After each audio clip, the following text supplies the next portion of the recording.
Madam माझा आधी ऐका, एक मोठी बातमी आहे. ते ऐकलं ना तर तुमच्या पायाखालची जमीनच सारखेल. ऐक ना, स्पष्टपणे काय ते पटपट सांग ना, वेळ नाहीये मला.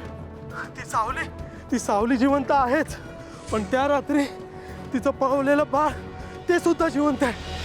काय? हे खंड्या, बरा आहेस ना? काही काय बरळतोयस? मॅडम मी खोटं बोलत नाहीये.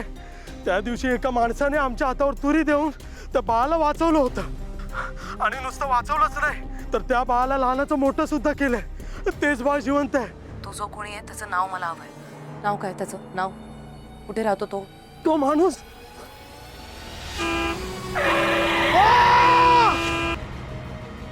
हॅलो, अरे काय चालू आहे हे सगळं?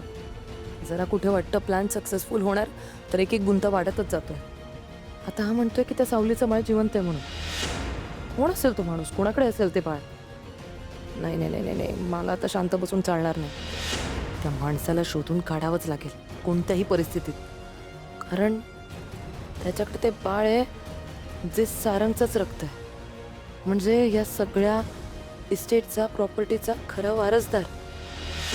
जर ते बाळ समोर आलं तर सगळं संपेल. मोनिका बाई, ती माझं डोकं खातीये रिसॉर्टला जायचं म्हणून. तू काय करते इथे? ते जरा कामाचा कॉल होता. अच्छा, बघ ना, तू जरा बघ, मला जाता येणार नाही त्या रिसॉर्टला. हा तू मी बघ. बघते. हो बघते. सारंग,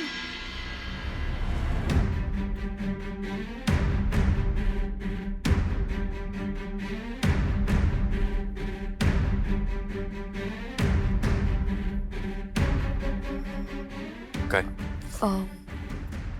तो माणूस कोण होता? म्हणजे तुम्ही त्याच्या मागे पळत गेला, तुम्ही ओळखता का त्याला? हिला जर मी त्या माणसाचं सत्य सांगितलं तर हिला कळेल की ओवी माझी मुलगी नाहीये आणि हिचा संसार तुटेल. काय झालं, बोला ना. नाही अगं, फ्रॉड होता तो. खूप वर्षांमागे त्याने पैसे घेतले होते माझ्याकडून. त्यानंतर तो आज दिसला मला, बाकी काही नाही. नक्की पैशांचंच होतं ना? हां खरंच. काय झालं पण तू का विचारतेस? तू ओळखतेस त्याला? मी नाही ओळखत.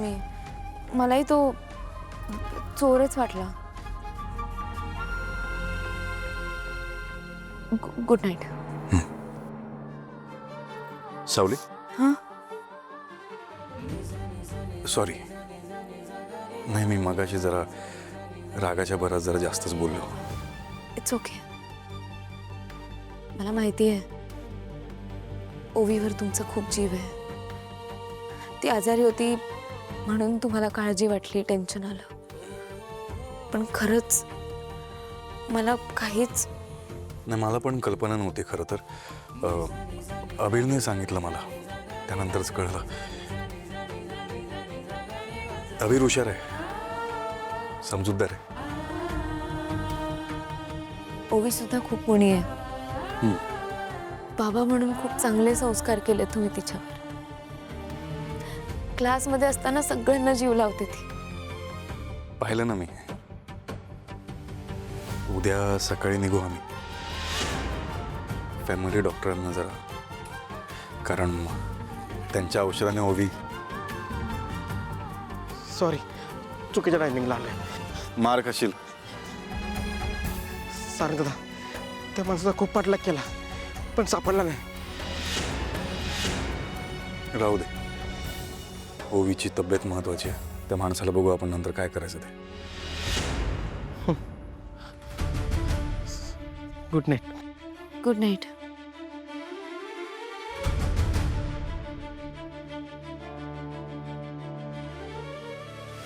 बबलू थांब.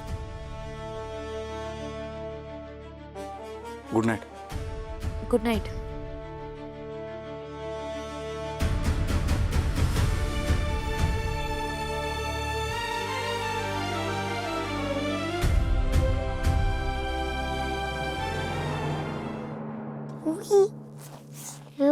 उठ म्हणतो मी, इथे कोणीच नसतं. उठ. काय रे अभिर? ओवी, एक खूप मोठा प्रॉब्लेम झाला असतो बघ. कसला प्रॉब्लेम? अगं ओवी, तुझे बाबा तुला परत घेऊन जाणार असतात का? पण कशासाठी? अगं ओवी, तू आजारी पडली असतेस ना, म्हणून तुझे बाबा तुमच्या डॉक्टरकडे घेऊन जाणार असतात तुला. अरे बापरे आबिर, मग आपला प्लॅन फिसकटेल सगळा. मी जर आजारी राहिले तर बाबा मला डॉक्टरांकडे घेऊन जाणार, आणि जर का मी बरी झाले तर बाबा निघून जाणार. मग आपल्याला कसं करणार त्या दोघांमध्ये नक्की काय होतं ते? अगं ओवी, तेच तर मोठा प्रॉब्लेम असतो. सुपर हिरोला इथे थांबवण्यासाठी काहीतरी आयडिया पाहिजे बघा. आयडिया मी देणार. बबलू काका, तू? मला माहितीये तू आजारी नाहीयेस. काय बबलू काका? काळजी करू नकोस. तुम्ही जो प्लॅन केलाय ना, त्या प्लॅन मध्ये हा बबलू काका तुम्हाला मदत करणार. खरंच? थँक्यू बबलू काका. तू नाही देणार? टायड्या.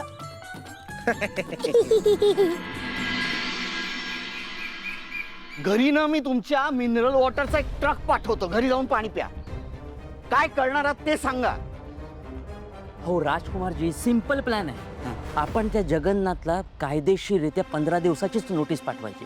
त्यात स्पष्ट लिहायचं, जर का 15 दिवसामध्ये गुरुकुल रिकामं केलं नाही तर 16व्या दिवशी सील ठोकलं जाईल. डोकं ठिकाणावर आहे का तुझं? 15 दिवस. त्याला 15 मिनिटं जरी मिळाली ना तर गुरुकुल काय एक वीट हलवू देणार नाही आपल्याला. राजकुमारजी, हो काळजी करू नका. हे बघा, नोटीस उद्याच निघेल. नोटीसवर तारीख मात्र बॅक डेटेड असेल. बॅक डेटेड म्हणजे काय?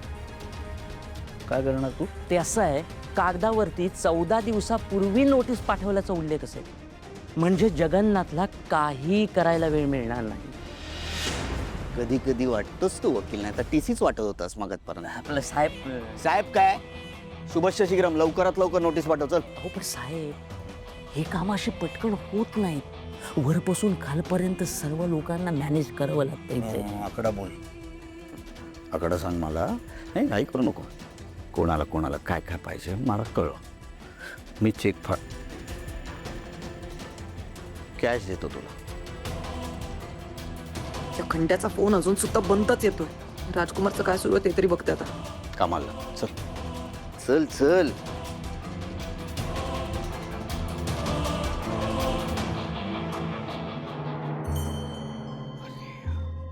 राजकुमार, हे तुझं जे काही सुरू आहे ना, गुरुकुल रिकामं करायचं, कोर्ट कचेरीचं राजकारण, ते जरा जपून करा. मी तिथून पास होत होते तर जरा थांबून ऐकलं. म्हणलं काय इम्पॉर्टंट बोलतात बघूया. हे जे काही करतोयस तुझ्या म्हातारीला विचारून करतोयस ना?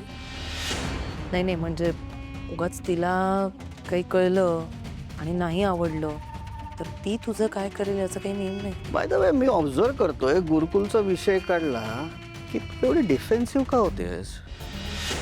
ऑफकोर्स तूच. गुरुकुलासाठी डिफेन्सिव्ह. हां. काय आहे का तिकडे? मला माझ्या नवऱ्याची काळजी आहे म्हणून बोलले. थोडा लेट झालाय नवऱ्याची काळजी घेणे. जगन्नाथ आणि तिलोत्तमा मेंदळ्यांनी भांडणं माझ्यासाठी खूप गरजेचं आहे. तिची इच्छा असो किंवा नसो. एकदा का ती जागा माझ्या ताब्यात आली की तिलोत्तमा मेंदळे सुद्धा माझ्या तालावर नाचतील. गंमत बघ. मॅजिक.